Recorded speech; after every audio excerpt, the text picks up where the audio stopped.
Alright, all you're going to need for these notes are a foldable sheet. Make sure it's two-sided and make sure you have the one that does say volume. You're also going to need a pair of scissors as well as a pencil.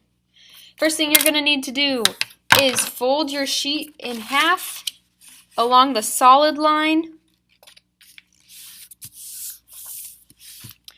From here, you're going to cut across the dotted lines. There should be only two. Make sure you only cut one part of the paper. Alright, go ahead and open up the first flap that says volume of a cube. This is the first note part that we're going to fill out. Alright, our general formula for the volume of a cube, I'm going to write volume, V standing for volume, and then cube down below it as a subscript, just so I know it's for the volume of a cube.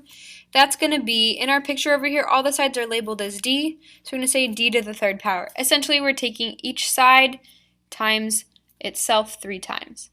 Our example here, I'm going to sketch in a cube.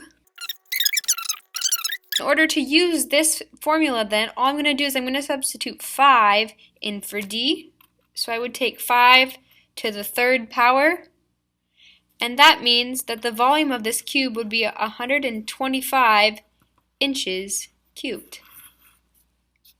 So whatever your side length is for a cube there, you're just going to cube that number. I could have also written this as 5 times 5 times 5 if I would rather, but 5 to the third power is just a little bit quicker, so we have it as 125 inches cubed. Now we're going to move on to the volume of a rectangular prism. Now this is just like the one we did with the Amazon box here. So our formula is simply going to be length times width times height, or base times width times height. Any of these work here. Just in this example, we have a height, length, and width. So our volume of a rectangular prism is equal to length times width times height. So for an example here, we'll go ahead and sketch a rectangular prism. Alright, so in our rectangular prism here, we have measurements of 5, 3 for the height, and 2 for that width. So matching them up here, if we're going to take length in our picture over here is this measurement, so that would be the 5 times width. Our width is found right here, that's 2 times height. Our height is this measurement here of 3, and then we'll just multiply them all together. 5 times 2 is 10, 10 times 3 is 30. And so our answer is going to be 30. In this one, we didn't write a label, so we could just write it as units cubed. And that's how we would find the volume of a rectangular prism. Alright, and for our last one, we have the volume of a triangular prism. Now our general formula for the volume of a triangular prism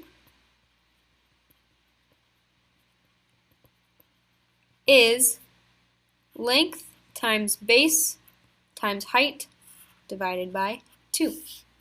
Now the top part of this should look really similar because we just use it for the rectangular prism. We said length times height, width and base kind of take the same spot here. And now the reason that we're dividing by 2 though is because now we have a triangular base instead of a rectangular base.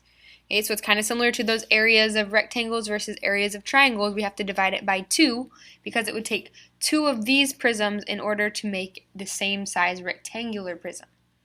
So for our example here, we're going to draw out our triangular prism.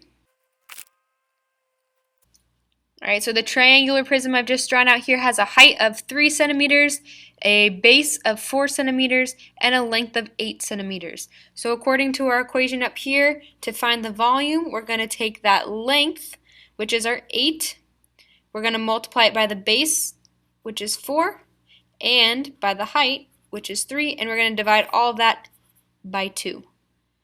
When we do that, 8 times 4 times 3, that's 96. When we divide 96 by 2, we end up with 48. So our answer is going to be 48 centimeters cubed. Make sure you put this foldable in your binder so you can refer back to it on homework and during the test.